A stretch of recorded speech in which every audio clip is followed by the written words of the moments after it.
Esse é o Ancapso e nós vamos falar agora sobre o curso de militância do PT. Saia do sofazão. É isso daí, meu amigo. O PT está desesperado, certamente com a manifestação de ontem, é um dos motivos para isso, que ele não consegue juntar mais gente na rua. Na verdade, ele não consegue mais motivar as pessoas a irem para a rua, a defenderem as ideias do PT, e daí estão chateados e estão ensinando os petistas como é que eles devem fazer para combater a militância da extrema-direita, né, dos bolsonaristas e não sei o que lá.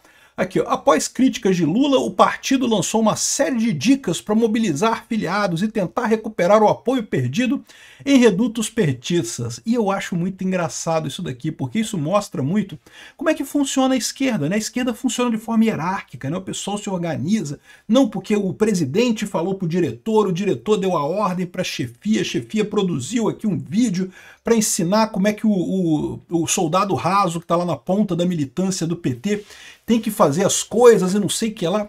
E é isso que eu falo para vocês, é por isso que a esquerda está morrendo, porque essa coisa de estrutura hierárquica é totalmente irrelevante hoje em dia, é muito mais ineficiente, né? A direita não tem nada disso, não precisa.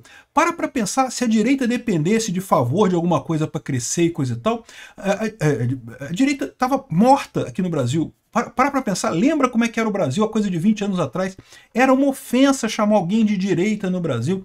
Olha o que aconteceu no Brasil. A direita cresceu exatamente porque houve a informação descentralizada e distribuída.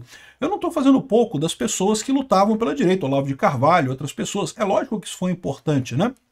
Mas é o que eu falo sempre, Olavo de Carvalho lutava pela direita desde a década de 80. Eu lembro de eu vendo o jornal do meu pai sobre o Olavo de Carvalho quando eu era jovem, quando eu era garoto.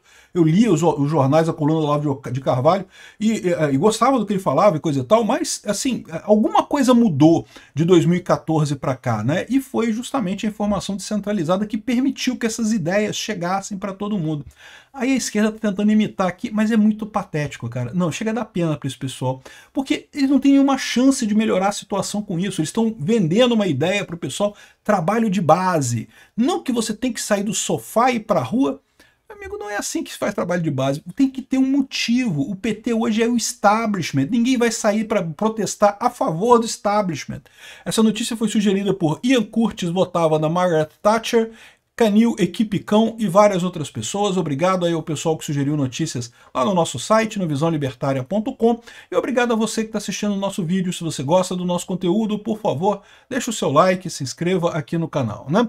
Pois bem, olha só o curso que tem aqui. Esse curso aqui está na Fundação Perseu Abramo.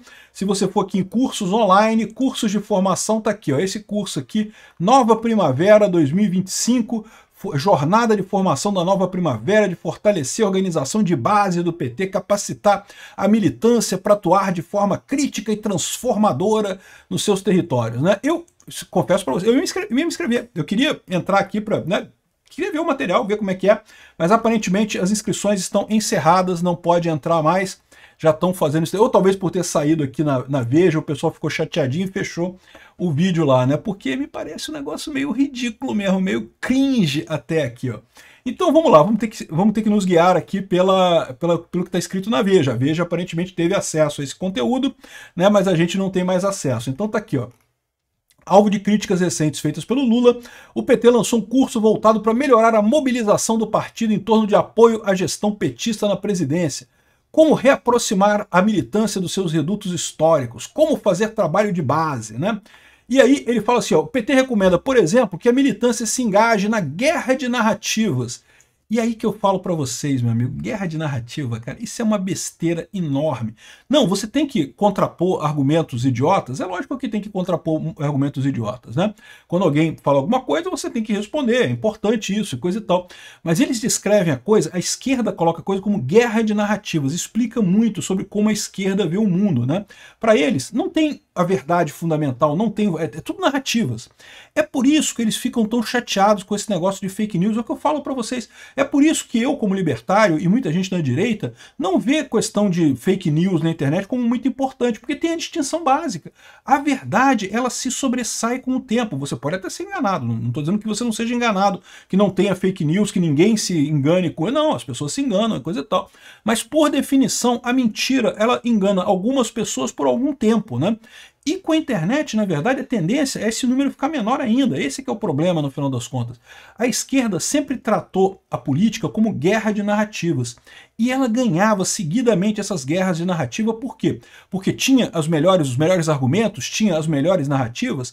Não, por causa do esquema do Gramsci, né? O Gramsci lá atrás foi um dos caras que propôs a solução para a esquerda no mundo, né?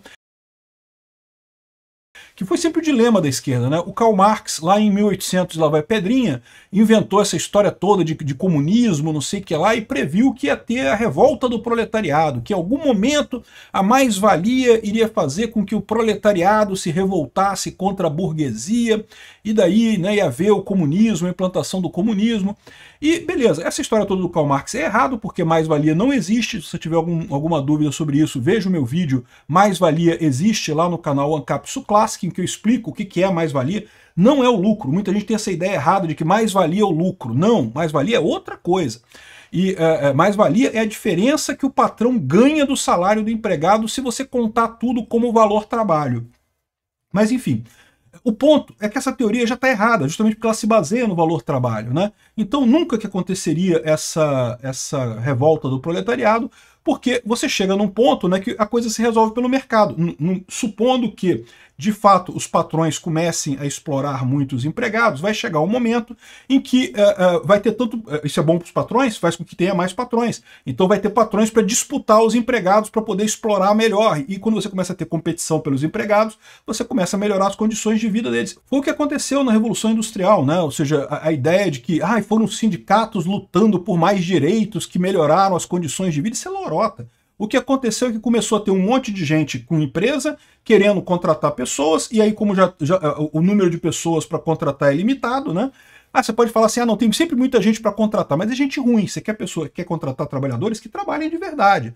Se você pegar o pool de pessoas desempregadas que tem aqui no Brasil, tem uma grande parcela de gente que não quer trabalhar de jeito, que não é ruim de trabalho mesmo. Mas não adianta, isso aí não serve para ninguém. Então você quer contratar as pessoas que trabalham. E as pessoas que trabalham, muitas delas já estão empregadas em outros lugares. Então você tem que oferecer alguma coisa melhor para tirar a pessoa do seu concorrente, né? É o mercado de trabalho, é isso que é o negócio. E com isso que melhoraram as condições com o tempo. Ou seja, o mercado ele sempre se equilibra, inclusive nessa questão da suposta exploração dos burgueses sobre os proletários que o Karl Marx falou lá atrás. Mas o esquerdista é burro, o esquerdista não acredita nisso, o esquerdista acha que teve algum outro problema que evitou a revolta do proletariado. E tiveram várias teorias em cima disso. Eu já falei sobre a teoria crítica marxista, né, que fala que são as outras estruturas de poder que impediam que o proletário se revoltasse contra o patrão, né, porque você não tem só a relação entre burguês e proletário, entre patrão e empregado. Você tem a relação do padre com o fiel, você tem a relação do pai com os filhos, você tem a relação do time de futebol com os torcedores, você tem um monte de outras estruturas na sociedade, e na visão dessas pessoas, essas outras estruturas impediam que ocorresse a revolta do proletariado, né? E aí que surge toda a parte de teoria crítica racial, teoria crítica de gênero, essas besteiras todas que o pessoal esquerdista faz aí, né? O objetivo seria quebrar essas estruturas, quebrar a família, quebrar o time de futebol, a religião, quebrar tudo, né? O objetivo seria que com isso aconteceria a revolta do proletariado, e é uma besteira, no final das contas não resolveu nada. Mas um cara que teve a ideia correta foi o Gramsci, né? O Gramsci falou que a questão toda é cultural, então que a esquerda deveria focar em ocupar espaços de produção de cultura, tipicamente artistas, revistas de jornais e escolas, academia. E de fato, se você olhar como é que é o nosso mundo hoje, jornalista é tudo de esquerda, cara. Os caras conseguiram, né? Durante muito tempo trabalharam nesse negócio de colocar gente esquerdista nas redações de jornal e coisa e tal, na academia, nas escolas, né? Nas faculdades e coisa e tal. E eles têm todo um esquema para isso. Isso foi planejado, tá? Isso não é uma coisa assim aberta, não. Tem um planejamento para isso. Quando eles chegam nas posições de topo, eles passam a só promover pessoas que sejam esquerdistas também. Então, rapidamente, depois que eles começam trabalhando como um jornalista normal, chegou na profissão, chegou no topo da profissão, chegou lá no cargo de chefia, agora só promove gente de esquerda. Rapidamente você começa a ter o que você tem hoje, que é todo mundo de esquerda nesse pessoal. E aí faz sentido essa lógica da esquerda, que é guerra de narrativa. Não interessa a verdade, interessa a narrativa que a Globo fala. A Globo falou, os jornais da esquerda brasileira falaram aquela narrativa, é o que acaba virando o consenso social né, e acaba virando a verdade no Brasil. Guerra de narrativa, é o que eles viam.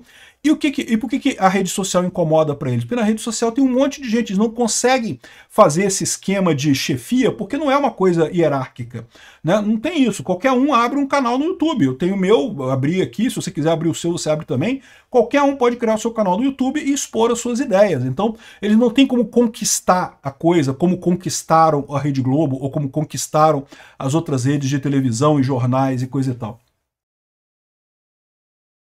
É a visão da esquerda disso. E daí ele fala aqui, ó, tem que ter guerra de narrativa nas redes sociais.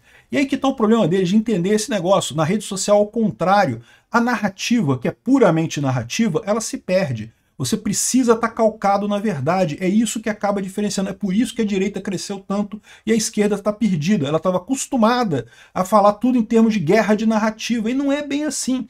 Existe a verdade. A verdade é um ponto importante nas histórias, né? Aqui, ó, crie grupo de WhatsApp, utilize memes. E, de novo, olha que dica burra, cara. Criar grupo de WhatsApp com quem? Pra quê?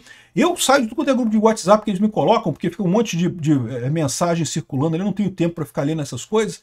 Tirando os meus grupos de mensagem de Pokémon GO, que eu assisto o pessoal falando para pegar para conseguir organizar os ataques aos ginásios lá, para derrubar as raids e coisa e tal. Tirando isso, não quero saber de grupo de WhatsApp nenhum no final das contas, né?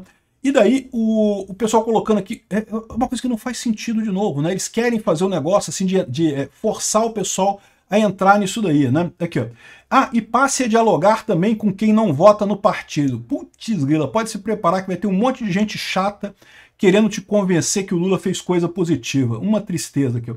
O lançamento do curso acontece na esteira da pouca adesão dos petistas aos protestos organizados pela legenda para se posicionar contra a proposta de anistia do Bolsonaro. Olha o que eu estou falando. O pessoal da esquerda, todo mundo, não, que Bolsonaro fracassou, que o protesto não adiantou nada, que não sei o que lá, que mimimi, mimimi, mimimi. Mas no final das contas, eles estão reconhecendo que realmente, né, mesmo que o número tenha sido 45 mil, sei lá qual o número, não interessa o número, o fato é que foi enorme, muito maior do que de esquerda, né? Tem essa thread aqui do Poder 360 que dá o gráfico disso aqui, que dá uma visão disso daqui, ó. Pegou todos os protestos da direita a favor da anistia e pegou todos os protestos da esquerda contra a anistia. Então teve o PL da anistia de Bolsonaro lá no dia 6 de abril, né, esse agora, teve do dia 16 de março, teve do 7 de setembro passado, teve 21 de abril de 2024, teve 25 de fevereiro de 2024, e pegou os da esquerda todos aqui que eles fizeram e coisa e tal, e somou tudo. E olha a diferença, cara. Bolsonaro botou 500 mil de pessoas somando todos esses protestos. Não é lógico, assim, pode ser que a mesma pessoa tenha ido em mais de um protesto, mas de qualquer forma, o número de pessoas presentes, 500 mil. O Lula, 10 mil pessoas. E olha lá, 10 mil pessoas, porque eles quebraram o galho nessa contagem aqui do pessoal do Lula, né? Ou seja, isso mostra que o pessoal está desesperado. Por mais que eles falem, não que Bolsonaro fracassou, que não conseguiu juntar o público que esperava, que pipipi, popopó, que mimimi, mimimi, mimimi, mas no final das contas, meu amigo, é muito mais gente que a esquerda. E a própria esquerda está percebendo disso aqui, ó. Por que a esquerda não enche as ruas como no passado? Veja as razões apontadas por especialistas, né? E esses especialistas falam que a culpa é das redes sociais, a ascensão da extrema-direita, o que é um erro, né? A ascensão da direita, eu não chamo de extrema-direita, mas a ascensão da direita e dos libertários é uma consequência da informação descentralizada e distribuída. Não é isso que atrapalha a esquerda, né? A esquerda está lá. Dificuldade de mobilizar fora da bolha. É lógico, não, mas todo mundo tem dificuldade de mobilizar fora da bolha, né? Você convence as pessoas da sua bolha muito facilmente. O problema da esquerda é o que eu falo para vocês, a bolha é desse tamaninho, a bolha da esquerda. Esse pessoal é barulhento pra caramba, tem um monte de jornalista, tem um monte de instituto de pesquisa, um monte de pesquisador, um monte de especialista, mas se somar essa galera toda, a bolinha é desse tamanhozinho assim, ó, no final das contas. Então, esse é o ponto da esquerda, esse é o problema que eles estão tendo. E não vai ser com melhoria de encheção de saco, de encher o saco dos outros com as... Ai, fala bem do Lula, não, vista-se bem, você tem que vestir bem para falar com as pessoas e não sei o que lá. Cara, eu vou te falar um negócio, esse pessoal tá mais perdido que cego em tiroteio, cara. Eles não sabem o que fazer, cara.